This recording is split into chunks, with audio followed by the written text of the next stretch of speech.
ఈ భూమి మీద బ్రతికిస్తూ ప్రభు దినాన్ని మిమ్మల్ని ఆరాధించుటకు సమకూర్చారు. సజీవులు మిమ్మల్ని స్తుతిస్తారు తండ్రి. పాతాళము నేను స్తుతించను. మృతి నీకు కృతజ్ఞతాస్తుతి చెల్లింపను లేదు. సజీవులంగా ఉన్నాం కనుక మా ఆరాధ్య దైవమైన మిమ్మల్ని ఆరాధించుటకు చేరి ఇంతవరకు కీర్తనలతో స్తుతించిన సమయంలో తండ్రి గ్రంథంలో నుంచి మా కొరకు మీరు వ్రాయించి ఇచ్చిన సంగతులను విని గ్రహించి మనసు మరి దయచేయండి. నిలబడిన మీ దాసులను సమయోచితమైన జ్ఞానముతో నింపి సంగతులు వివరించడానికి సహాయం అనుగ్రహించి ఘనత మహిమ మీరు మాత్రమే పొందుమని మమ్మల్ని మేము తగ్గించుకుంటూ మీ నామని హెచ్చిస్తూ మా ప్రభువైన యేసుక్రీస్తు వారి పరిశుద్ధమైన నామంలో ప్రార్థించి వేడుకొనుచున్నాము పరమ తండ్రి. ఆమేన్. కూర్చోండి. దేవునికి స్తోత్రాలు. ఆరాధకులుగా చేరవచ్చు మీ అందరికీ ప్రభు పేరిట వందనాలు తెలియచేసుకుంటున్నాను. ప్రియమైన దేవుని వారలారా, ఈ యొక్క ప్రభు దినాన్ని తండ్రిని మనం ఆరాధించుటలో ఈరోజు మనము పరిశీలించబోయే లేకపోతే నేర్చుకొనబోయేటువంటి పాఠం నేను పాపము చేశాను. పాపము చేయనటువంటి వారు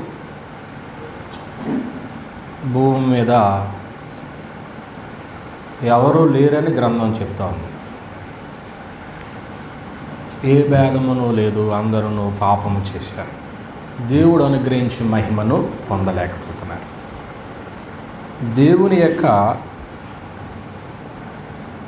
మహిమ లేక దేవుని యొక్క ఔన్నత్యం, దేవుని దీవెన పొందుకోవాలి అంటే దాని నుంచి విడిపించబడాలి. కానీ ఈ పాపము అనేటువంటిది ప్రతి మనిషిని వెంటాడుతూ ఉన్నప్పటికీ చేయలేదు అని దేవుని ఎదుట మనం బొంకలేం, కానీ మనుషుల ఎదుట నిర్దోషులుగా ఉన్నట్లుగా కనపడతా ఉంటుంది. కానీ గ్రంథంలో నుంచి కొన్ని సంగతులు మనం ఆలోచన చేస్తే అసలు పాపం అంటే ఏంటి? What is the sin? పాపం అనేది అంటే ఏంటి అంటే, యోహాను రాసిన మొదటి పత్రిక 3వ అధ్యాయము 4వ వచనం ప్రకారంగా ఏం చెప్పబడిందంటే, పాపము చేయు ప్రతి వాడును ఆజ్ఞను అతిక్రమించుననే మాట చెప్పబడింది. క్రొత్త నిబంధన ఇవ్వబడటానికి ముందు కూడా ఆజ్ఞలు ఉన్నాయి. ఆ ఆజ్ఞలను నెరవేర్చలేనప్పుడు దాన్ని ఏమంటామంటే ధర్మశాస్త్రం అంట. ధర్మశాస్త్రము అనేటువంటిది ఆజ్ఞలే. ఆ ధర్మశాస్త్రము నెరవేర్చలేని వ్యక్తికి పాపం ఎలా ఉంటుంది? భారంగానే ఉంటుంది. ధర్మశాస్త్రము ఒకవేళ భారం అని అనుకుంటే ఇది తేలికవుతుందన్నమాట పాపం. అయితే పాపానికి నిర్వచనం ఏం చెప్పబడుతుంది గ్రంథం అంటే, పాపము చేయు ప్రతివాడు ఏ అతిక్రమిస్తున్నాడు. ఆ లెక్కని కూడి ఉన్న మనం అందరం కూడా ఈనాడైనా దేవుని యొక్క ఆజ్ఞను అతిక్రమిస్తే మనము కూడా ఏ జాబితాలో ఉండుంటాం? పాపం చేసిన వారం అంటాం. దానికి ఇంకా కింద వచనాలు ఏం చెప్తున్నాడంటే, ఆజ్ఞాతిక్రమమే పాపము అన్నాడు. ఇది పాపం యొక్క నిర్వచనం. మనకు తెలిసిన ఆజ్ఞలు కొన్ని ప్రతిరోజు మనం జరిగిస్తున్నాం, లేకపోతే వారానికి ఒకసారి జరిగిస్తాం. ఆదివారం ఆరాధన కానివ్వండి, మన భక్తి జీవితంలో ఇతరుల ఎడల చూపే ప్రేమ కానివ్వండి, మన అనుదిన జీవితంలో దేవుని వద్ద నుంచి వచ్చే దీవెనలు పొందుకునే విషయంలో పాటిస్తున్నటువంటి నియమ నిబంధనలు కానివ్వండి, వీటన్నిటిని బట్టి మనం నేను ఐ ఆమ్ ద పర్ఫెక్ట్ అనుకున్న వాళ్ళు ఈ పాఠం అవసరం లేదు. నేను అన్ని విషయాల్లోనూ ఖచ్చితంగా ఉంటున్నాను అనుకున్న వాళ్ళు పాపం లేని వారు పరిశుద్ధులుగా వారి మనస్సాక్షి చెబుతుంది. కాబట్టి ఈ విషయంలో పాపులుగా ఉన్నటువంటి వారుగా మనమందరము కూడా ఈ పాఠాన్ని ఆలోచన చేయబోతూ ఉన్నాం. What is the sin? పాపం అనగా ఏంటంటే ఏం చూసాము? ఆజ్ఞాతిక్రమం. సిన్ ఈజ్ ద లాలెస్నెస్ అన్నాడు. అంటే ఆజ్ఞను అతిక్రమించుటే పాపం. ఇందులో నుంచి నేను పాపము చేశాను అనేటువంటి మాటను తీసుకుని కొన్ని సంగతులు మనం ఆలోచన చేద్దాం. ఓకే, సమూయేలు మొదటి గ్రంథం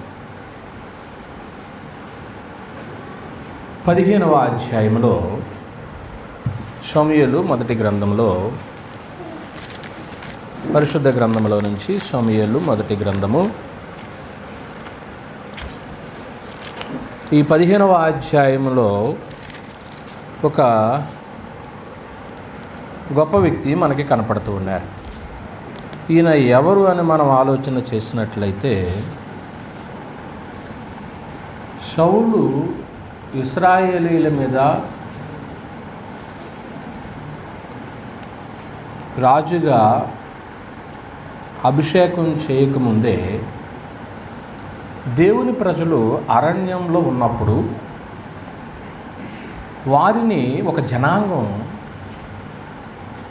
వెనుక నుండి తరిమి వారిని బాధ పెట్టింది. వాళ్ళు ఎవరంటే అమాలేకీయులు. ఎవరు వాళ్ళు? అమాలేకీయులు. అప్పుడు దేవుడైన యెహోవా ఏమంటున్నాడు అంటే 2వ వచనంలో, సైన్యములకు అధిపతి యెహోవా సెలవిచ్చింది ఏమైనా, అమాలేకీయులు ఇశ్రాయేలుకి చేసినది నాకు జ్ఞాపకమే అన్నాడు. వారు ఐగుప్తులో నుండి రాగానే అమాలేకీయులు వారికి విరోధులే మార్గమందు వారి మీదకి వచ్చిరి. కాబట్టి నీవు పోయి కనికరింపక అమాలేకీయులను ఏం చేయమన్నాడంటే హతం చెయ్యి, వాళ్ళందరూ నిర్మూలన చేయమనేటువంటి మాటను జ్ఞాపకం చేశాడు. అంటే దేవుని ప్రజలైనటువంటి వారిని ఇబ్బంది పెట్టారు ఈ ప్రజలు. దేవుని ప్రజల్ని ఎవరైతే ఇబ్బంది పెట్టారో వారి పేరు రాయబడింది. వారు ఏ జనాంగం అన్నాడు? అమాలి. అంటే దేవుడు వాళ్ళని మర్చిపోయాడా? మర్చిపోలేదు. కొన్ని సంవత్సరాలు గడిచిపోయింది. సంవత్సరాలు గడిచిపోయినా దేవుడు వారిని మర్చిపోలేదు. అదొకటి.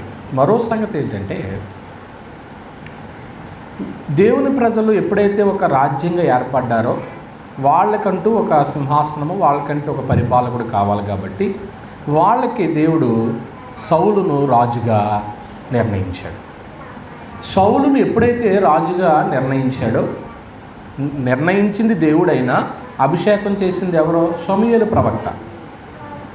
సమూయేలు దేవునికి సౌలుకి మధ్యవర్తిగా తన కార్యక్రమాలు కొనసాగించాడు. ఇప్పుడు ఈ సమూయేలు గారు ఏం చేశారు? ప్రవక్త, ఆయన అభిషేకం చేశాడు. నిన్ను దేవుడు ఇశ్రాయేలీయుల మీద అధిపతిగా పెట్టాడని చెప్పాడు.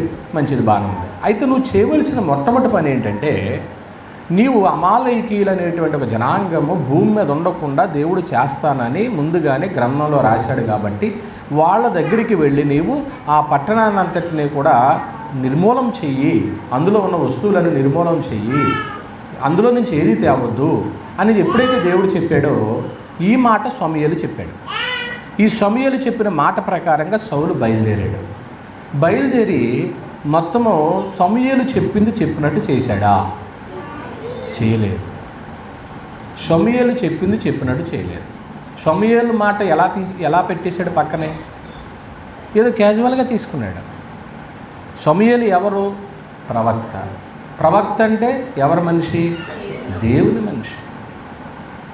దేవుని మనిషి చెప్పిన మాటను దేవుని మాటగా స్వీకరించవలసిన అవసరత ఉన్నటువంటి దినాల్లో సౌలు చాలా చులకనగా తీసుకున్నప్పుడు ఏం జరిగిందో తెలుసా? సమూయేలు గారు చెప్పిన మాట ప్రకారంగా వెళ్ళిన తర్వాత సమూయేలు వచ్చాడు. సమూయేలు వచ్చి ఏమన్నాడో చూడండి. సమూయేలు మాట్లాడినటువంటి మాట చూద్దాము. ఎక్కడ ఉంది? 12. ఉదయమున సమూయేలు లేచి సౌలును ఎదుర్కొనుటకు పోగా సౌలు కర్మెలులకు వచ్చి అక్కడ జయసూచకమైన శిలను నిలిపి, అంటే నేను అమాలేకీయుల మీద సమూయేలు చెప్పిందంతా కూడా కరెక్ట్గా చేశానని ఒక జై సూచికాన్ని కూడా నిలబెడుతూ ఉన్నాడు అక్కడ. అప్పుడు సమూయేలు గారు వచ్చి ఏమన్నాడు, ఆ సమూయేలు ఏమంటున్నాడండి, తరువాత అతడు సౌలు వద్దకు రాగా సౌలు, యెహోవా నీకు ఆశీర్వాదము కలుగును గాక, యెహోవా ఆజ్ఞను నేను నెరవేర్చి తిననగా. ఎవరన్నారు? సౌలు గారు సమూయేలుతో ఏమంటున్నాడంటే, నేను దేవుని ఆజ్ఞను ఏం చేశాను, నెరవేర్చాను. మంచిది. నిజంగా నెరవేర్చాడో లేదు ఎవరు చెప్పాలా? నువ్వు చెప్పాలా, సమూయేలు చెప్పాలా? సమూయేలు చెప్పాలి. మీరు ఆరాధన చేశారా, నేను ఆరాధన చేశానా లేదనేది దేవుడికి తెలియాలి. అప్పుడు ఏమంటున్నాడో చూస్తాం. సమూయేలు అలాగైతే నాకు వినబడుచున్న గొర్రెల అరుపులను ఎడ్ల రంకెలు ఎక్కడివని అంటే అడిగాను. మరి అక్కడ ఉన్నటువంటి సమస్తాన్ని కూడా నిర్మూలన చేయమంటే వస్తూ ఏం తెచ్చుకున్నాడంటే బలిసినవి తెచ్చుకున్నాడు, ఆశించి తెచ్చుకున్నాడు. అప్పుడు దేవుని మాటను అతను తప్పక పాటించినట్లా కాదు, దేవుని మాటను తృణీకరించినట్లు.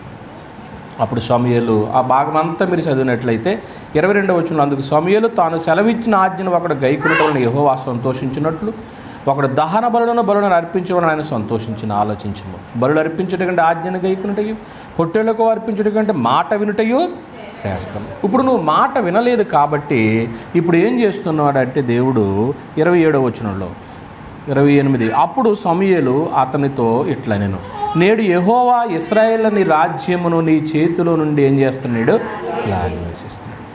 అంటే ఇప్పుడు తాను చేసినటువంటి అవివేకపు పనికి, చక్కటి మాట వాడతాడు అక్కడ, అవివేకపు పనికి చేశాడు. ఆ అవివేకపు పనికి దేవుడు సౌలు చేతిలో నుంచట రాజ్యాన్ని ఏం చేయబోతున్నాడట, తీసేస్తుంటున్నాడు. సౌలు చేతిలో నుంచి రాజ్యాన్ని తీసేసేటువంటి పరిస్థితి. రాజ్యం పోయింది. రాజ్యం పోవడమే కాదు కానీ తాను బ్రతికినంత కాలం కూడా 34వ వచనంలో, అప్పుడు సమూయేలు రామాకు వెళ్ళిపోయాను, సౌలును గిబియోనులోను తన ఇంటికి వెళ్ళి. సౌలు బ్రతికిన దినములన్నిట్లో సమూయేలు అతన్ని ఏం చేయలేదట.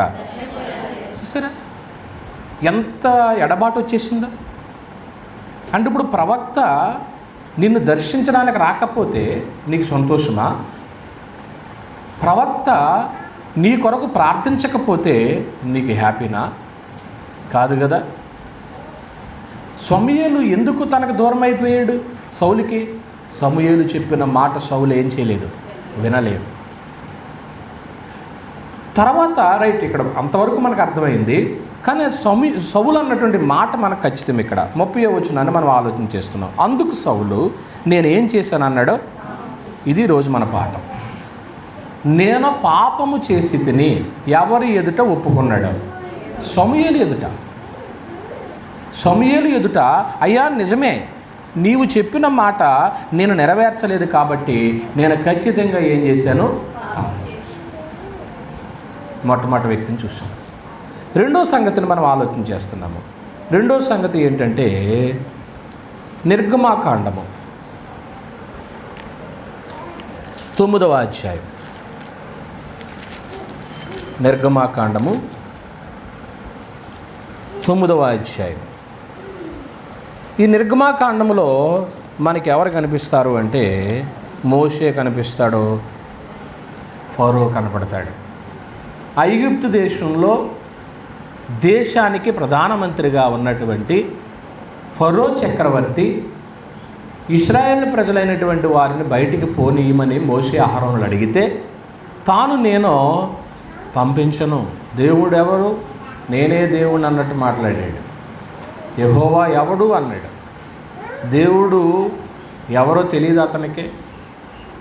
ఎందుకన్నాడు ఆ మాట అంటే ఐగుప్తు దేశంలో వాళ్ళు నీళ్ళని, సూర్యుడిని, చంద్రుణ్ణి, నక్షత్రాలని దేవతలుగా, దేవుళ్ళుగా పూజించేవారు. ఈ యెహోవా దేవుడి గురించి తనకు తెలియదు. అప్పుడు అక్కడికి వీళ్ళు చెప్పారు, మా దేవుడు సర్వశక్తిమంతుడు, ఆయనకి మేము బలులు అర్పించాలి, ఇక్కడ ఉన్నటువంటి ప్రజలందరము మేమందరం వెళ్ళిపోవాలి అని అన్నప్పుడు నేను నీ ప్రజలను పంపించినాను. అప్పుడు దేవుడు తన శక్తిని ప్రారంభించాడు. దేవుని యొక్క పవర్ను చూడడానికే మనం ఎప్పుడూ కూడా ఛాన్స్ తీసుకోకూడదు. ఆయన ప్రేమనే చూడాలి కానీ ఆయన ఉగ్రతను చూడలేదు మొదటి నుంచి కూడా. అక్కడ ఏం జరిగింది? మొట్టమొదట ఏమండి, సముద్రపు నీటిని ఏం చేశారు? రక్తంగా మార్చారు. మాంత్రికులు కూడా ఏం చేశారు? ఆ దేశపు మాంత్రికులు వాళ్ళు కూడా పని చేశారు. ఇలాగ ఒక్కొక్కటిగా చూస్తే దాదాపు 10 తెగుళ్ళు. ఏమండి, 10 తెగుళ్ళు వచ్చినప్పుడు అసలు ఏ దేశం తట్టుకుంటుందండి? ఆర్థిక పరిస్థితి ఎంత దెబ్బతింటుంది? మన దేశానికి కరోనా వచ్చినప్పుడు ఆర్థిక వ్యవస్థ దెబ్బతిందా లేదా? దెబ్బతింది. దాదాపు ఈ 10 తెగుళ్ళు కూడా 9 నెలలు వెంటాడినాయి అని చరిత్ర ప్రకారంగా మనం జ్ఞాపకం చేసుకోవచ్చు. 9 నెలలు వీళ్ళని వెంటాడుతూనే వచ్చింది. ప్రతి తెగులు వచ్చినప్పుడు ఏమని కూడా తెలుసా? కొన్నేమో హెచ్చరిక చేసిన తర్వాత వచ్చినాయి, కొన్ని దేవుడు హెచ్చరిక చేయకోకుండా, అంటే మోషే హెచ్చరిక చేయకోకుండా వచ్చేసినాయి. తెగులు వచ్చిన ప్రతిసారి ఏమని కూడా తెలుసా? ఈ తెగులు పోతే నేను మిమ్మల్ని ఏం చేసేస్తాను? పంపించేస్తాను. అసలు ఆ భాగాలు మనం చదివితే అతను చూపినటువంటి ప్రతిస్పందన మనకు చాలా ఆశ్చర్యకరంగా ఉంటుంది. మనం కూడా చూడండి, బాధ వచ్చినప్పుడు ఏమంటాం? ఈ బాధ పోతే ఇక నుంచి నేను దేవుడికి పూర్తిగా అంకితం అంటాం. బాధ కాస్త తగ్గిపోతే మళ్ళా అంటే మనం అందరం ఫరో లెక్కమాట. అలా ఉన్నప్పుడు ఏం జరుగుతుందో తెలుసా? ఫరో, అతని సైన్యం, అతనుకున్న 600 రథాలు, ఆ రథాలను చూసే కదా అతని బలం. అప్పటికి ఇశ్రాయేలుకి ఏమి లేవు, రథాలు లేవు, ఎడ్ల బండ్లే కదా. ఆ రోజున అలా కాలనాల నుంచి వెళ్తా కూడా దేని మీద ప్రయాణం చేశారు ఐగుప్తుకి? ఆ ఎడ్ల బండ్ల మీదే కదా.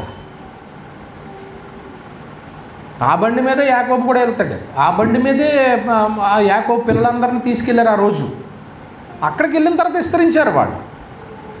వెళ్ళిన 70 మంది అయినా అక్కడికి వెళ్ళిన తర్వాత కాల్బలమే 6,03,550 మంది అయిపోయారు, విస్తరించారు. అంటే ఫరోకున్న బలం అంతా ఏంటి? నాకు 600 రథాలు ఉన్నాయి, సైన్యం ఉంది. ఏ దేశానికైతే సైన్యం ఎక్కువ ఉంటుందో, ఏ దేశానికైతే యుద్ధ సామాగ్రి ఎక్కువ ఉంటుందో, ఆ దేశాన్ని చూసి పక్క దేశాలు ఏమవుతాయి? భయపడతాయి.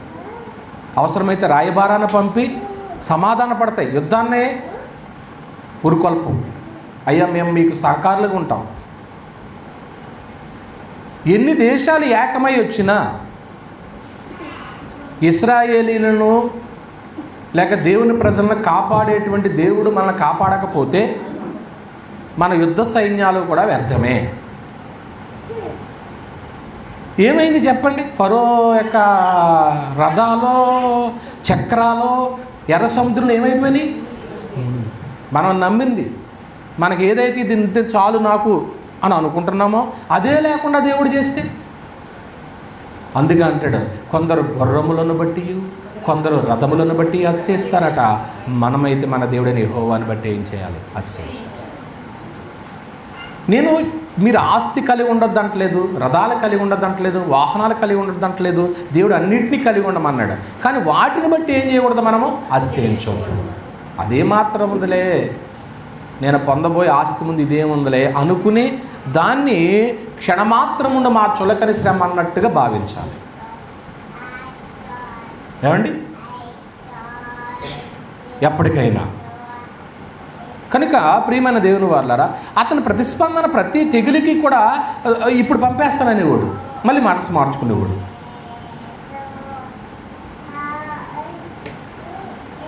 అతను అన్న మాట మనకి సందర్భంలో అవసరం. వడగండ్లు కురిసేస్తున్నాయి, వడగండ్లు వాన పడుతూ ఉంది, భయంకరంగా ఉంది, ఏంటి ఇలా జరుగుతుంది ఏంటి అనుకున్నాడు. ఇంతకీ మళ్ళీ ఆ తెగులు పోవాలన్నా, ఆ శ్రమ పోవాలన్నా ఎవరు వచ్చి ప్రార్థన చేయాలి? మళ్ళా మోసే వచ్చి ప్రార్థన చేయాలి, మళ్ళీ వాళ్ళనే పిలిచేవాడు. కానీ ఒక సంగతి ఏంటంటే, ఎన్ని శ్రమలు వచ్చినా కానీ ఐగుప్తు దేశమంతా ఉన్నాయి, కానీ ఎవరున్న ప్రాంతంలోనికి రాలేదు. ఇశ్రాయేలీలున్న గోషేను ప్రాంతంలోనికి ఏ ఇబ్బంది రాలేదు. అంటే ఆ ప్రాంతంలో దేవుడు ఉన్నాడనా లేడనా? అదే చదువుతాం కదా, ఏ తెగులును నీ గుడారమును సమీపించు. మరి దేవుడు కాపాడకపోతే ప్రకృతిలో ఎన్ని తెగులు లేవండి.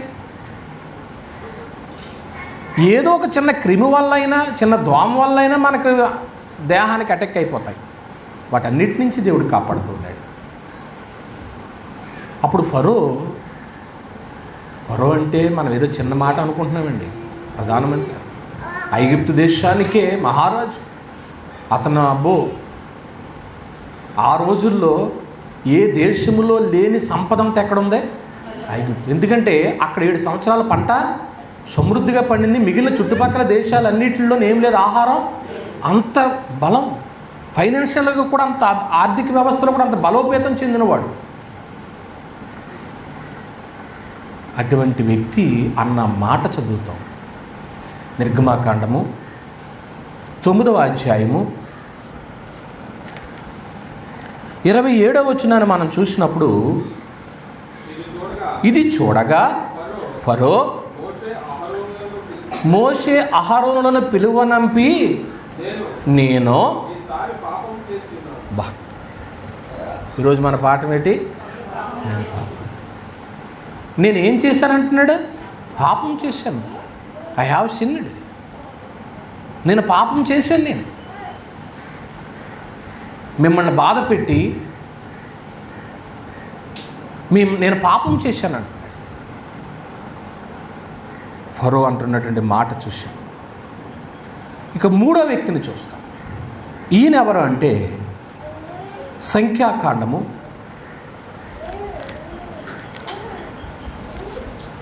22వ అధ్యాయము, సంఖ్యాకాండము 22వ అధ్యాయము. ఈ సంగతి, ఈ అధ్యాయం మనం తెరవగానే మన కంటపడేది ఎవరో తెలుసా? బాలాకు రాజు బిలాము ప్రవక్త. మోయాబీయులకు రాజు అయిన, మోయాబు దేశానికి. వీటన్నిటిని జయించుకుంటూ వెళుతున్నప్పుడు దేవుని ప్రజల్ని శపించటానికి ఈ బాలాకు అనేటువంటి ఆయన, బిలాము ఎంత పేరు పొందినోడంటే ఆ రోజుల్లో, అతను నోట ఏ మాట వచ్చినా నెరవేరుతుందనేటువంటి పేరు ప్రఖ్యాతులు వచ్చేసినాయి ఆ రోజుల్లో. ఎవరి గురించి? బిలాము ప్రవక్త. అన్యుడే, అన్య ప్రవక్తే. అన్య ప్రవక్త అయినా కానీ చూడండి ఎంత పేరు వచ్చేసిందో. బాగా పేరు మోసినాడు కాబట్టి అప్పుడు బాలాకు రాజు ఏమన్నాడు అంటే, బిలాము ప్రవక్తను తీసుకుని వచ్చి ఈ ఇశ్రాయేలు ప్రజలందరినీ కూడా శపించేలాగా మనం ప్రయత్నం చేద్దామన్నాడు. వచ్చారు పెద్దలు. అయ్యా, మిమ్మల్ని మా దేశపు రాజు తీసుకురమ్మన్నాడు. రావడానికి నాకు అభ్యంతరం లేదు, కానీ నా దేవుడి దగ్గర సెలవు పొందుతాను నేను అన్నాడు. దేవుడిని అడిగాడు. దేవుడు వెళ్ళమన్నాడా వద్దన్నాడా? వద్దన్నాడు. మరి కొంత సొమ్ము, మరి కొంతమంది పెద్దలను మళ్ళీ పంపించాడు బాలాకు. ఈసారి వెళ్ళి అడుగుతున్నాడు, దేవా మరి వెళ్ళమంటావా అని. దేవుడు ఒక్కసారి చెప్తే అనేక సార్లు చెప్తాడా? మాట మారుచుకుంటాడా? ఒకే ఒక మాట మీద ఉన్నాడు. సరే, నీ ఇష్టం, వెళ్ళు. నేను ముందు చెప్పాను, నువ్వు వినలే. కానీ నువ్వు వెళుతున్నావు చూడు, నీ నోట ఏ మాటలైతే ఉంచుతానో ఆ మాటలే నువ్వేం చేయాలి? పలకాలి. బయలుదేరాడు. బయలుదేరినప్పుడు అతని వాహనం ఏంటి మనకు తెలుసు. గాడిద మీద ప్రయాణం చేస్తూ ఉంటుండగా మార్గ మధ్యలో దేవుని దూత ఎదురుపడ్డాడు. ఎదురుపడి ప్రయాణం సాగట్లే.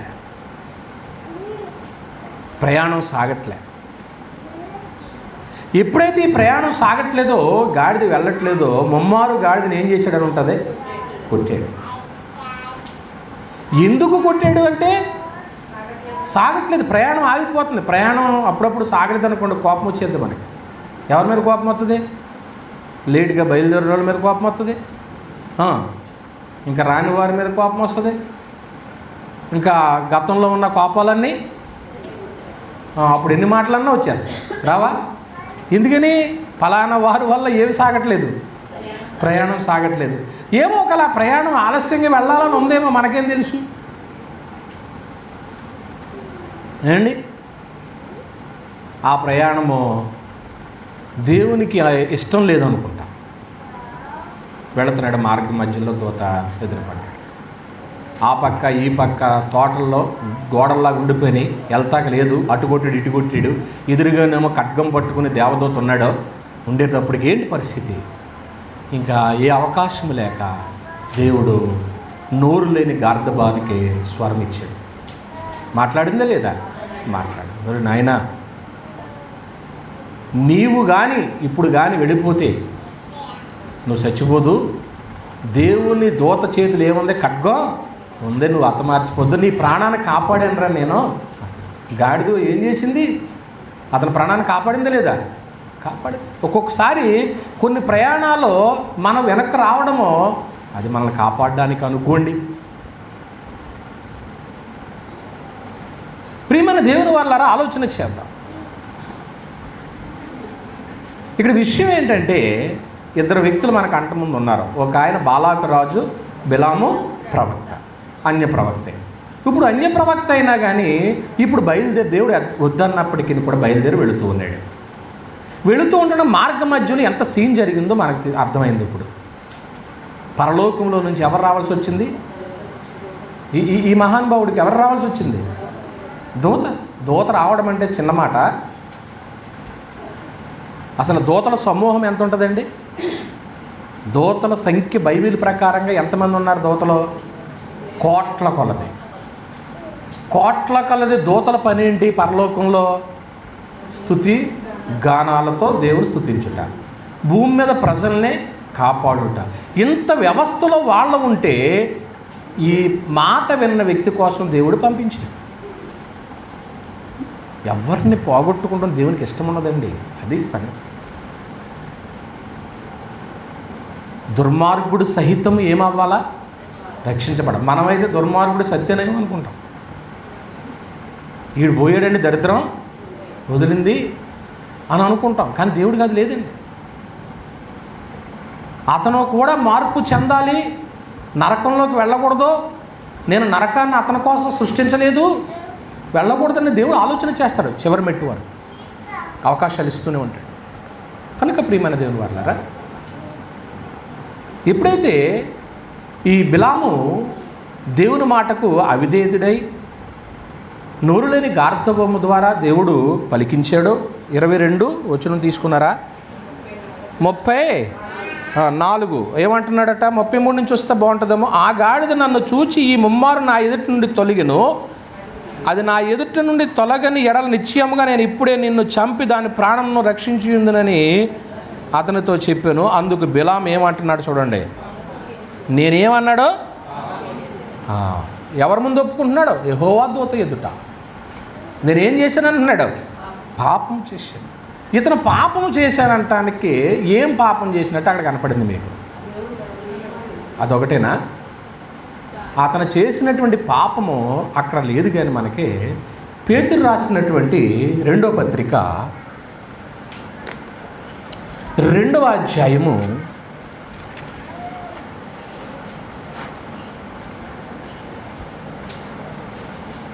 15వ వచనాన్ని మనం చూసినప్పుడు, తిన్నని మార్గమును విడిచి బెయోరు కుమారుడైన బిలాము పోయిన మార్గమును బట్టి త్రోవ త్రప్పిపోయిరి.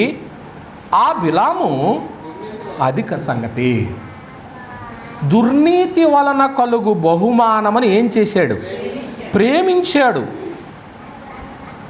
మనం ప్రేమించవలసింది ఏ సొమ్మునో తెలుసా? నీతి వల్ల వచ్చే సొమ్మును ప్రేమించాలి. దుర్నీతి వల్ల వచ్చే సొమ్ము మీద ఏం చేయకూడదు? ప్రేమించకూడదు, ఆశపడకూడదు అనేది దాని అర్థం. దుర్నీతి వలన వచ్చేటువంటి ఏమంది అక్కడ, దుర్నీతి వలన కలుగు బహుమానమును ప్రేమించాను. అయితే తాను చేసిన అతిక్రమము నిమిత్తం, అది ఏంటన్నాడో అతిక్రమం అట. అతడు గద్దెముడు ఎట్లనగా నోరులేని గార్ధము మానవ స్వరంతో మాట్లాడి ఆ ప్రవక్త యొక్క వెర్రితనమును ఏం చేసింది, అడ్డగించింది. ఒకవేళ ఆ రోజే కానీ దేవుని దూత అడ్డపడకపోతే అతని ప్రాణం పోయేది. కానీ ఒక మాట చెప్పాడు, అది మనకి ఈరోజు అవసరం. నేనైతే ఏం చేశాను అంతే. దుర్నీతి వల్ల కలిగేటువంటి సొమ్మును ప్రేమించాను నేను, ఆ విషయంలో నేను పాపం చేశాను. ఒక్కొక్కరు అంటూ ఉంటారు, బాబు ఆ పాపం సొమ్ము మాకు వద్దండి అంటారు. భయమే కదా ఆ సొమ్ము తీసుకుంటా కూడా, భయమే. నా కష్టాజీతం చాలండి అంటారు. బైబిల్ గ్రంథం చెప్పేది కూడా ఏంటో తెలుసా, నిశ్చయముగా నీవు నీ చేతుల కష్టార్జితమును అను, నీవు ధన్యుడువు, నీకు మేలు కలుగు, నీ లోగిట నీ భార్య ఫలించు ద్రాక్ష, నీ భోజనం బల్ల చుట్టూ నీ పిల్లలు. అబ్బా ఎంత ఆశీర్వాదము! అసలు ఆ అధ్యాయం అంతా మీరు ఎప్పుడు చదువుకున్నా కానీ బాగుంటుంది. నేను జాలుగుండ సంఘస్థులు ఒక సిస్టమ్ పెట్టాను, ఏంటంటే ప్రతిరోజు బైబిల్ చదవాలి. వారు ఏం చదువుతున్నారో గ్రూపులో పెట్టాలి. మీకు కూడా అదే సిస్టమ్. ఉదయము 6 గంటల నుంచి రాత్రి 12 లోపు రోజు లెక్క కాబట్టి మీరు ఏ సమయంలోనైనా 5 వచనాలు చదువుకుంటారో, 6 వచనాలు చదువుకుంటారో, అధ్యాయమే చదువుకుంటారో, ఫలానా అధ్యాయం చదివానని నాకు గ్రూపులో పెడితే మీ దైవజనుడిగా ఫలానా వాళ్ళు బైబిల్ పఠనంలో ఉన్నారని మీ కొరకు మరి ఎక్కువగా ప్రార్థన చేయడానికి కూడా అవకాశం ఉంటుంది. సంతోషిస్తూ ఉంటాను. కొన్ని పనులు ఒత్తిడి వల్ల ఒక్కొక్కసారి చదవలేక కొన్ని 2 వచనాలు చదువుకుని వెళ్ళిపోండి. ఆ వాక్యమే ఆ రోజు నీతో ఏమవుతుంది, మాట్లాడతాడు. ఆ వాక్యమే నీ త్రోవకు ఎలా ఉంటుంది, వెలుగు ఉంటుంది. ఆ వాక్యమే జీవము కలిగింది కనుక నిన్నేం చేస్తుంది, బ్రతికిస్తుంది. దేవుని మాటలో జీవం ఉందండి. దేవుని మాట సత్యమండి. దేవుని మాట ఉన్నతమైనటువంటిది, నిత్యత్వాన్ని తీసుకెళ్ళేదండి. అటువంటి వాక్యం విషయంలో చేతిలో మొయ్యడమే కాదండి, ఆ వాక్యాలు ఎక్కడికి రావాలా, హృదయం అనే పలక మీదకి రావాలి. ఏమండి, అందువల్ల 3వ వ్యక్తిని మనం ఎవరిని చూసాము, బిలామును చూసామటండి. ఏమన్నాడండి ఆయన, నేను పాపము చేసింది. 4వ వ్యక్తిని చూద్దాము. యెహోషువ గ్రంథము 7వ అధ్యాయం. యెహోషువ గ్రంథము 7వ అధ్యాయము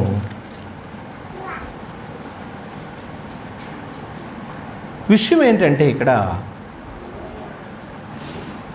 యెరికో పట్టణాన్ని దేవుని ప్రజలకు ఇచ్చిన తర్వాత ఆ పట్టణాన్ని మీరు పూర్తిగా నిర్మూలన చేయండి అన్నప్పుడు ఆ పట్టణంలో ఉన్నటువంటి వస్తువులన్నీ కూడా శపించబడినవి, అందులోది మీరు ఏరీ తీసుకొనవద్దు అని చెప్పినప్పుడు ఒక వ్యక్తి ఏం చేశాడట చూడండి, 20వ వచనం. ఆకాను లేకపోతే 19 నుంచి రండి. అప్పుడు యెహోషువ, ఇతని పేరు ఏం పేరట, ఆకానుతో, నా కుమారుడా మహిమను చెల్లించి ఆయన ఎదుట ఒప్పుకొని నువ్వు చేసిన దాన్ని మరుగు చేయక నాకు తెలుపుమని నిన్ను వేడుకొనుచున్నానని చెప్పక, అయ్యా నువ్వు ఏ తప్పు చేసావో అది నాకు చెప్పు అన్నాడు యెహోషువ నాయకుడు. ఆయనే ప్రజలు నడిపిస్తున్నాడు.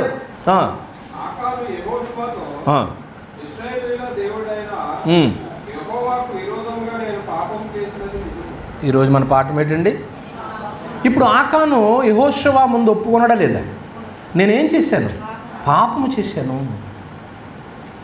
నేను చేసిన పాపం ఏంటో తెలుసా, కింద చెప్తున్నాడు, దోపుడు సొమ్ములో ఒక మంచి షేనారు పై వస్త్రమును 200 తులముల వెండిని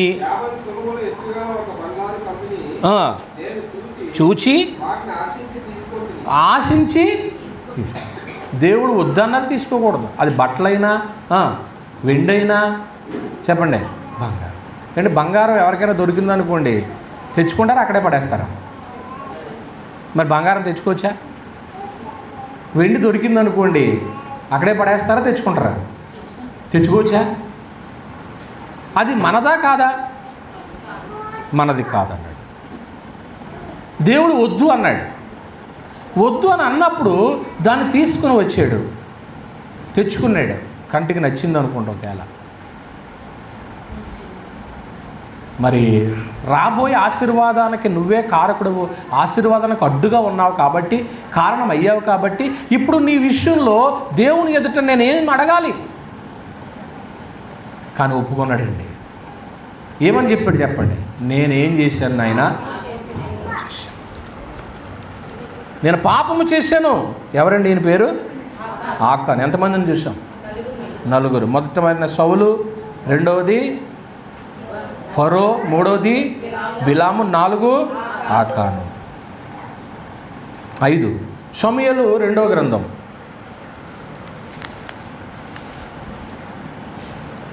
సమూయేలు 2వ గ్రంథం 12వ అధ్యాయం.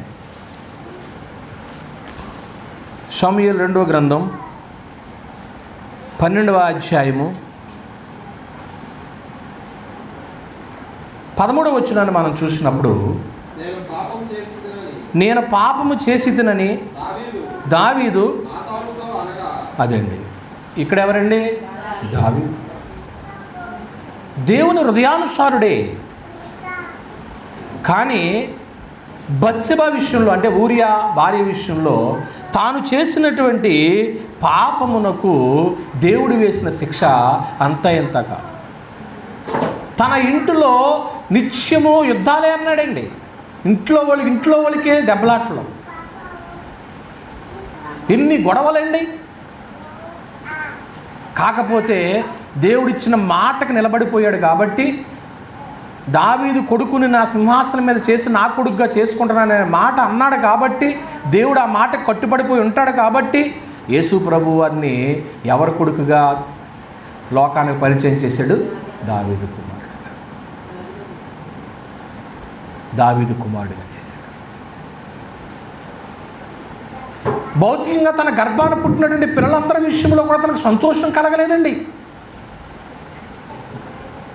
అలా సంతోషం కలగపోవడానికి నేనేం చేశాను అన్నాడు తెలుసా? పాపం చేశాను. అంటే పెద్ద పెద్ద గొప్ప భక్తులే పాపము చేశానని దేవుని ఎదుట, ప్రవక్తల ఎదుట, దూతల ఎదుట ఏం చేస్తున్నారండి? ఒప్పుకున్నారు.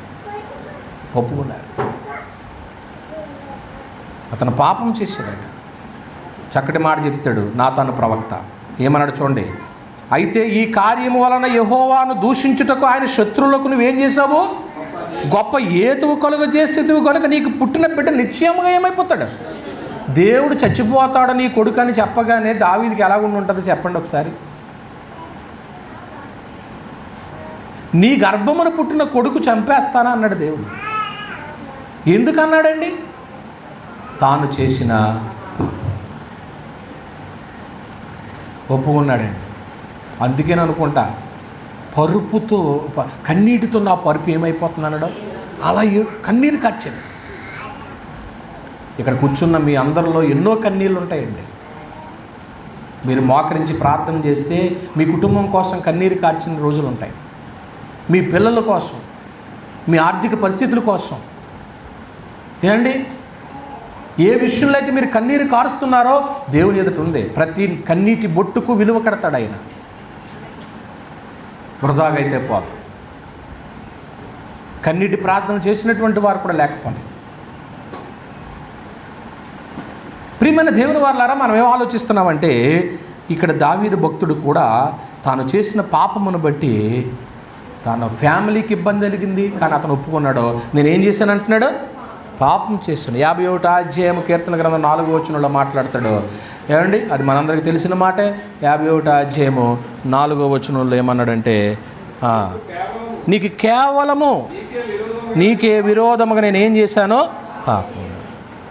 దేవా, నీ ఎదుటి నేను పాపం చేశాను. ఎంతమందిని చెప్పాను? 6వ వ్యక్తి. మత్తయి రాసిన సువార్త 27వ అధ్యాయం. మత్తయి రాసిన సువార్త 27వ అధ్యాయము. మత్తయి రాసిన సువార్త 27వ అధ్యాయము తీసుకున్నారా? 4వ వచనం.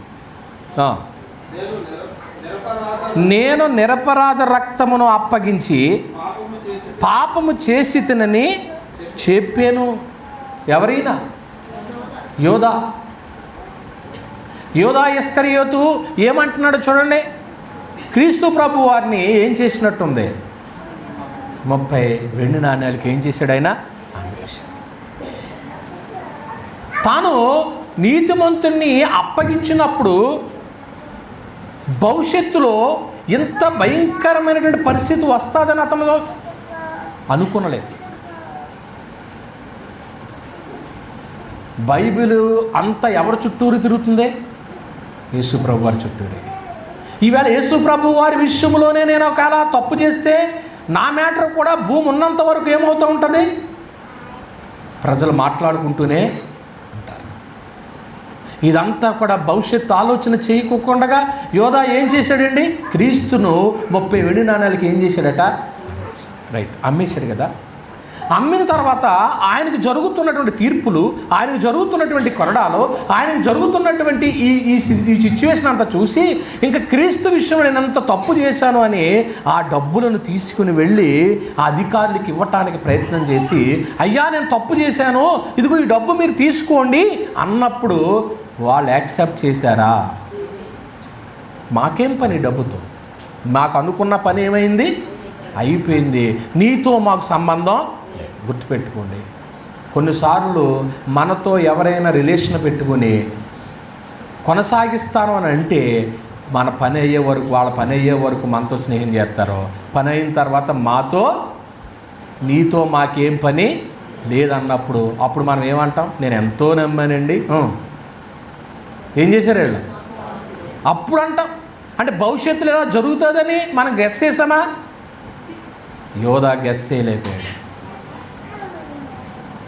పోనీ ఆ డబ్బులను తీసుకుని వెళ్ళి ఎక్కడ పెట్టాడో, ఎక్కడ వేసాడని ఉంటుంది?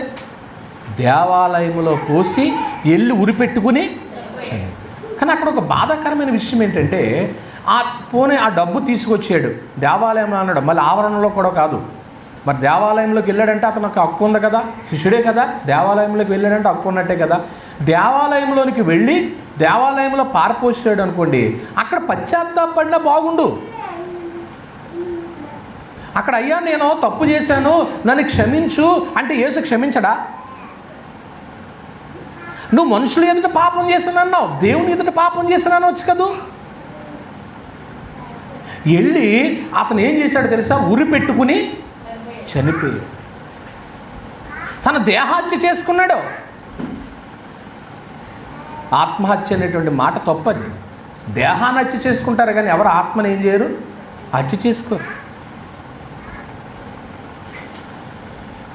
తాను పశ్చాత్తాపడింది మనుషుల దగ్గర కాదు. మనం ఎవరి దగ్గర పాపం చేశామని ఒప్పుకోవాలా? దేవుని ఎదుట. సహోదరుల దగ్గర క్షమించమనేటువంటి సహోదర క్షమాపణ గురించి మనం తెలుసుకున్నాం. కానీ పాపం విషయంలో దేవా నేను పాపం చేశాను, దేవుని ఆలయంలోకి వచ్చాడు, అక్కడ వరకు బాగానే ఉంది. ఆ దేవాలయంలో తాను ఉండి పశ్చాత్తాపడి మారు మనసు పొందితే బాగుంది. అధికారుల ముందు అడిగాడు. అధికారులు ఏమన్నారండి? దానితో మాకేమి, నీవే చూచుకోమని చెప్పగా అతను ఆ వెండి నాణ్యంలో దేవాలయంలో పారపోసి పోయి ఉరిపెట్టుకుని అంతే. ఆ సొమ్ము వల్ల యేసు ప్రభుకి లాభం లేదు. పోనీ ఆ సొమ్మును అనుభవించడానికే ఉన్నాడు అతను? లేడండి. పాపం చేశాడు. ఎంతమందిని చెప్పాను? చివరగా మరొక వ్యక్తిని జ్ఞాపకం చేస్తాను. ఈయన ఎవరో మనందరికీ తెలుసు. లూకాసు వార్త 15వ అధ్యాయం.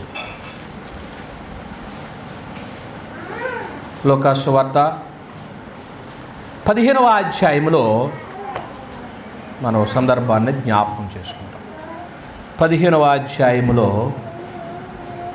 18వ వచనమును మనం చూసినప్పుడు, నేను లేచి నా తండ్రి వద్దకు వెళ్ళి, తండ్రి నేను పరలోకమునకు విరోధముగాను నీ ఎదుట పాపము చేసి తినంటున్నాడు. చూడండి, ఎవరండి ఈయన? చిన్న కుమారుడు. ఒక ధనవంతునికి 2 కుమారులు ఉన్నారట. అందులో చిన్నవాడు తన ఆస్తిని ఏం చేయమన్నాడు? ఇక్కడ ఒక విషయం మనం ఆలోచించండి. తండ్రి కొడుకులకి ఆస్తి ఎప్పుడు పంచుతాడండి? చిన్నతనంలో ఉన్నప్పుడా?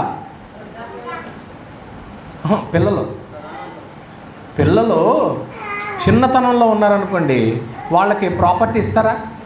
తెలియదు. వాళ్ళకి ఎలా యూజ్ చేసుకోవాలో కూడా తెలీదు. వాళ్ళకి మేజర్ కాదు, వాళ్ళకి హక్కు కూడా రాదు. వాళ్ళు ఒక సర్టెన్ వయసు వచ్చిన తర్వాత దాని గురించి మంచి చెడ్డ ఆలోచన చేయాలి. వాళ్ళు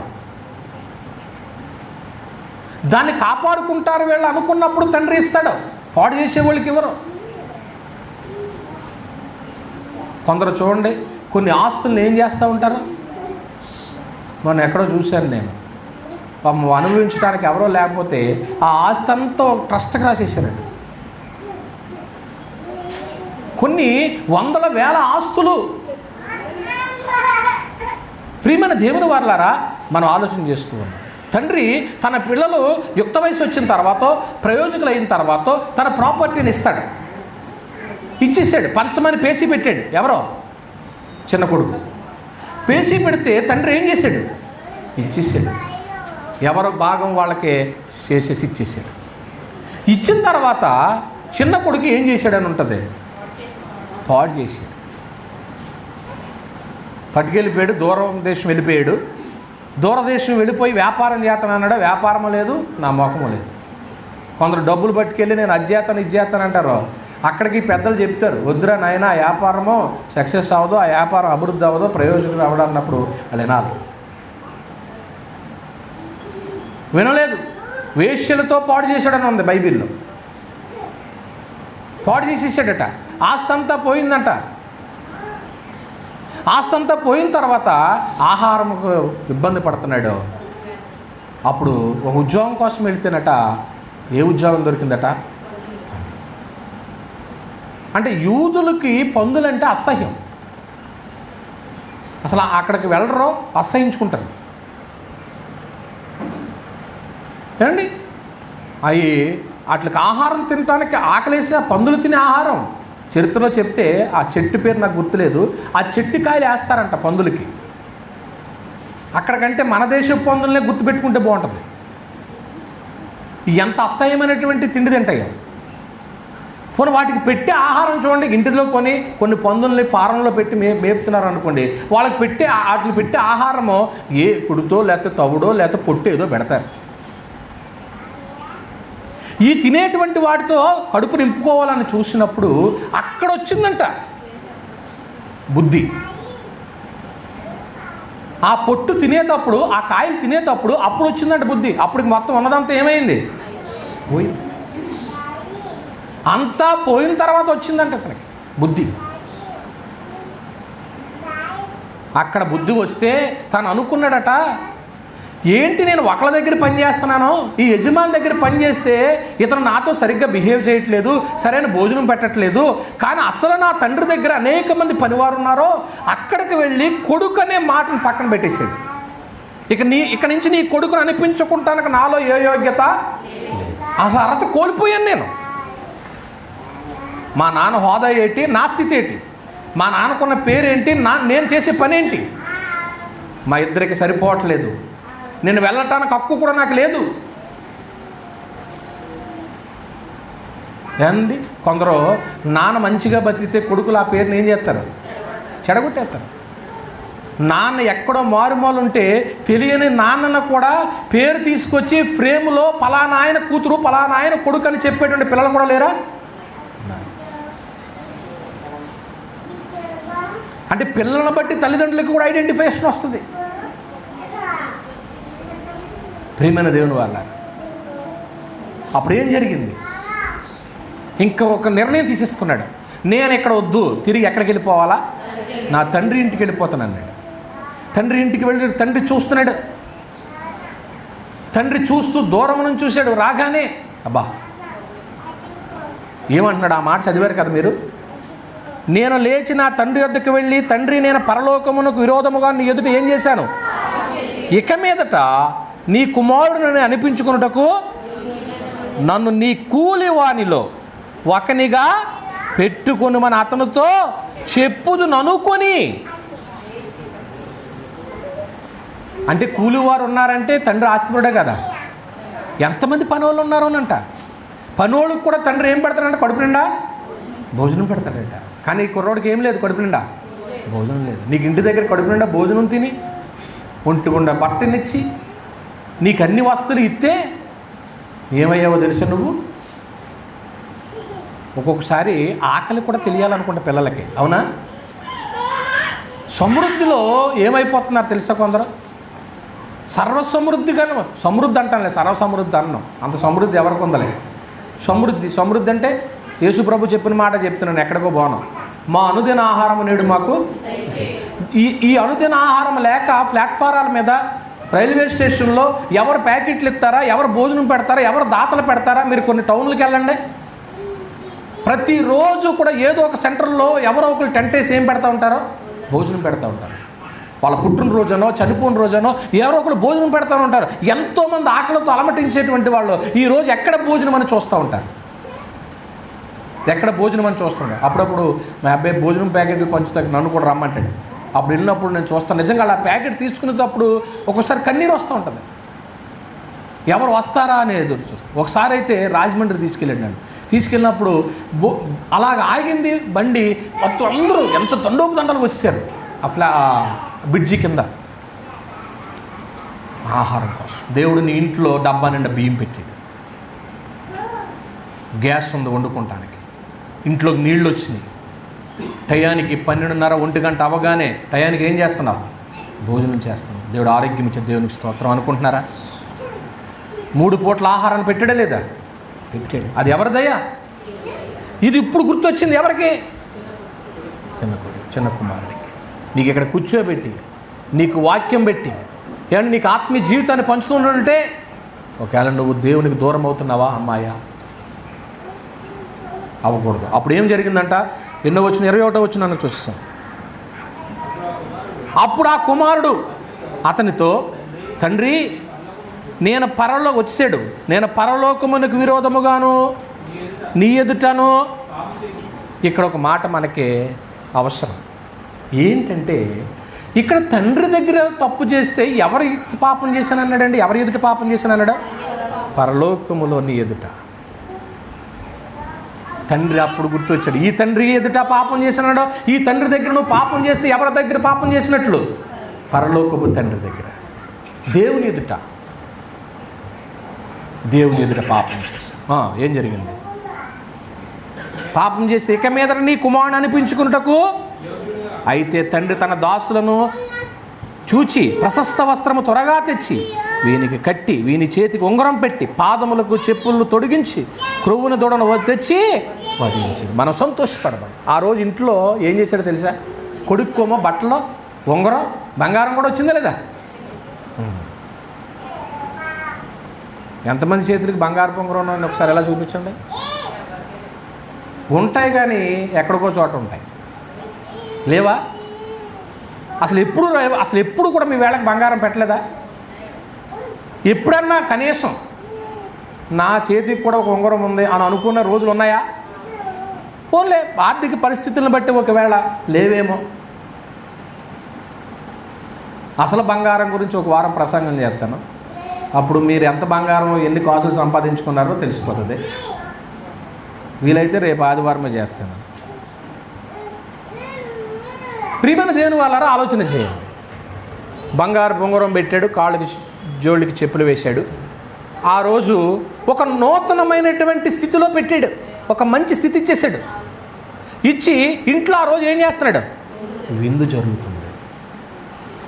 దీని అంతటికి కారణం ఏంటో తెలుసా? అతను ఒప్పుకున్నాడు. ఏమని? ఎప్పుడైతే ఒప్పుకుంటాడో చివరి మాట చదివేయండి. సామెతల గ్రంథం 28వ అధ్యాయం 13వ వచనము. సామెతల గ్రంథము 28వ అధ్యాయము. అతిక్రమములను దాచిపెట్టువాడు వర్ధిల్లడు, వాటి ఒప్పుకొని విడిచిపెట్టువాడు.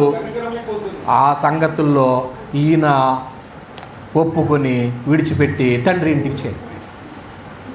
ప్రియమైన దేవుని వాళ్ళారా, మనం పాపం చేసి దేవునికి దూరం అయిపోయామేమో. పాపం చేసినటువంటి సౌలు నేను పాపం చేశాను అని ఒప్పుకున్నాడు. పాపం చేసిన ఫరో నేను పాపం చేశాను అని ఒప్పుకున్నాడు. పాపం చేసినటువంటి మరొక ఆయన ఎవరు చెప్పాను? బిలాము. నేను పాపం చేశాను ఒప్పుకున్నాడు.